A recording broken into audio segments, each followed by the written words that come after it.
Razões trigonométricas no triângulo retângulo. Bom, lembrando de triângulo retângulo, o que nós podemos visualizar que nós já vimos em relações métricas? Triângulo retângulo, obrigatoriamente um ângulo reto, 90 graus. Oposto ao vértice A, o lado Azinho. Oposto ao vértice B, o lado Bzinho. Oposto ao vértice C, o lado Czinho. Quanto à referência de nomenclatura, oposto a 90 graus será sempre hipotenusa. B e C, lados perpendiculares obrigatoriamente que formam 90 graus, nós definimos como sendo catetos. Uma observação importante, OBS. Nós podemos afirmar também que o lado AC é perpendicular ao lado AB. Lembre-se, esse Tzinho de cabeça para baixo identifica a simbologia de perpendicularidade. Então, senhores, tudo aquilo que é perpendicular, ou também chamado de ortogonal, forma entre si um ângulo de 90 graus. Então, veja, eu tenho o lado AC, que é perpendicular ao lado AB. Eles formam entre si 90 graus. Isto é uma nomenclatura textual para indicar que o triângulo é retângulo.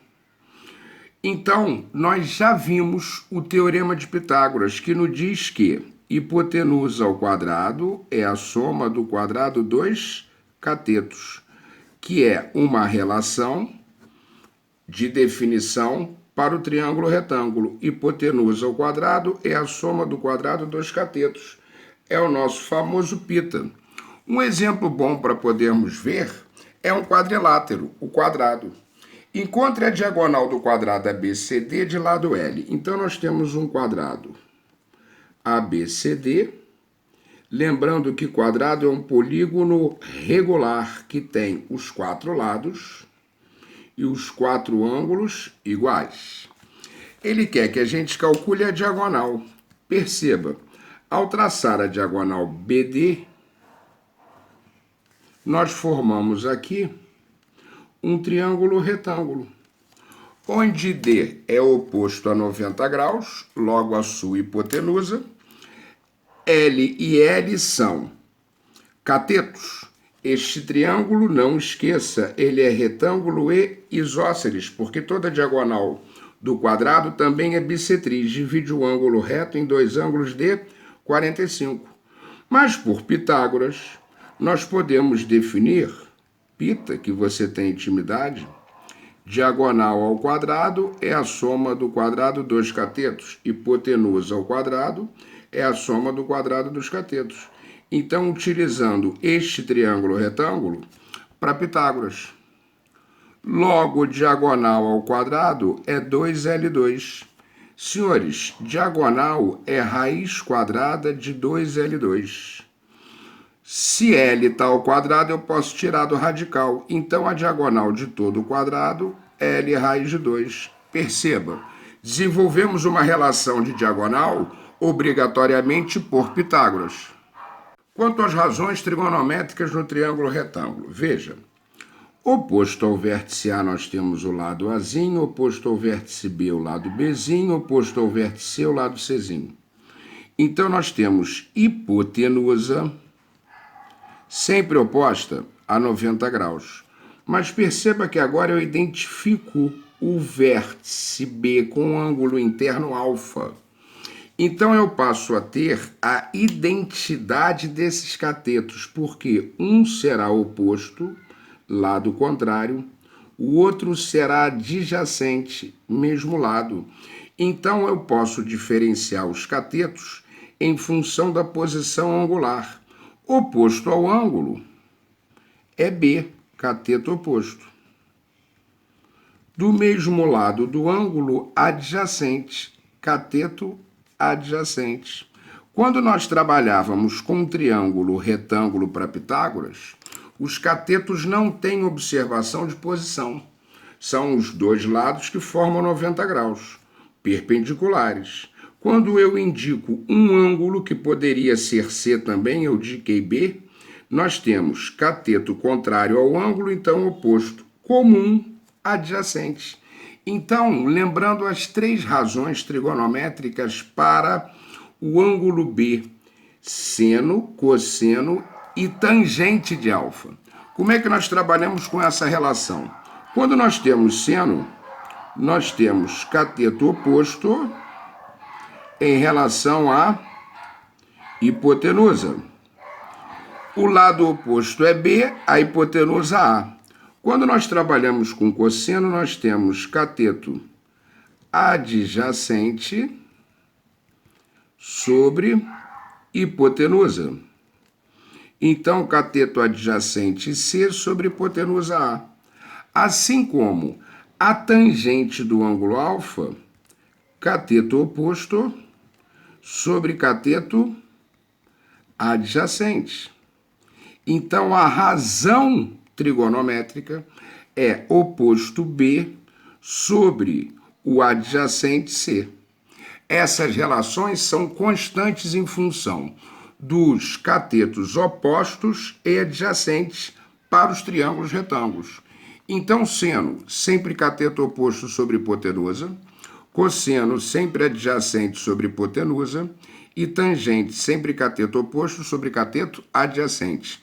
Muda as relações angulares quando mudar o ângulo. Neste caso, eu tenho o oposto B, o adjacente C e a hipotenusa A. Ok? Quanto aos ângulos notáveis, aquela famosa tabelinha 30, 45 e 60 graus. Qualquer valor distinto desse, ele vai te dar na questão. Ou serão ângulos que a gente pode operar por soma ou subtração angular. Mas, no primeiro momento, os notáveis são da tabela. Lembrando, seno, cosseno e tangentes, 30, 45 e 60. Então, seno de 30 meio, 45 raiz de 2 sobre 2 e 60 raiz de 3 sobre 2. Quando nós temos o cosseno, nós invertemos. Raiz de 3 sobre 2, raiz de 2 sobre 2 e cosseno de 60 meio. Para tangentes, 30, raiz de 3 sobre 3, 45, 1 e 60 raiz de 3. Senhores, esta tabela dos ângulos notáveis tem que estar na tua cabeça, porque nós vamos utilizar toda hora. Veja um exemplo prático. No triângulo ABC, encontre o ângulo alfa. Então, veja, alfa é o ângulo interno do triângulo. Para 90 graus, vértice A. Oposto ao vértice A, eu tenho o lado Azinho. Todo lado oposto a 90 graus, por definição, é hipotenusa, sempre. Em relação ao cateto, lado oposto, cateto oposto. Senhores, qual é a razão trigonométrica que nós utilizamos? Cateto oposto e hipotenusa. Seno do ângulo. Acabamos de ver cateto oposto sobre hipotenusa. Perceba neste caso, cateto oposto 8 raiz de 3 sobre hipotenusa 16. Podemos simplificar aqui 8 e 16 por 8, vai dar 1 e 2. Restou raiz de 3 vezes 1 raiz de 3 sobre 2. Vamos lá na tabelinha. A unidade é seno. Seno, o valor da razão trigonométrica é raiz de 3 sobre 2. Seno de raiz de 3 sobre 2 implica dizer que o ângulo alfa é de 60 graus. Ok? Vejamos esse segundo exemplo. No triângulo seguinte, encontre seno beta, cosseno beta e tangente beta. Muito bem, vamos ver esse triângulo retângulo ABC. Oposto ao vértice A é a hipotenusa A, que eu desconheço. Oposto ao vértice B é o cateto oposto a beta. Aqui, então, nós temos o cateto oposto. Contrário. Do mesmo lado, nós temos oposto ao vértice C, 5, que é o lado Czinho, que é o teu cateto adjacente. Então, nós temos oposto a 90 graus a tua hipotenusa, oposto ao ângulo beta 12, que é o lado Bzinho, que é o cateto oposto, do mesmo lado de beta 5, que é oposto ao vértice C, que é Czinho, que é o cateto adjacente. Desconheço a hipotenusa, então Pitágoras. Hipotenusa ao quadrado é a soma do quadrado dos catetos. Substituindo, o B é 12, o C é 5. Então, nós teremos A ao quadrado é 144 mais 25. Logo, A ao quadrado é 169. Senhores, quem é A? Raiz quadrada de 169, 13. Achei a hipotenusa. Beleza. Vamos, então, às razões trigonométricas. Seno de B. Cateto oposto sobre hipotenusa. Oposto a beta 12. Hipotenusa A, que acabamos de calcular, 13. 12 trezeavos. Ah, Castilho, mas não tem na tabelinha. Sim, o seno de beta vale 12 trezeavos, mas beta não é um ângulo notável, senão estaria naqueles valores. Cosseno de beta, cateto adjacente sobre hipotenusa. Adjacente é C, que é 5, hipotenusa 13. Quando nós formos trabalhar com a tangente, cateto oposto sobre cateto adjacente. Senhores, cateto oposto ao ângulo beta 12, cateto adjacente 5. Então, temos aí seno, cosseno e tangente para, obrigatoriamente, o triângulo retângulo de cateto 5 e 12 e hipotenusa 13. Ok?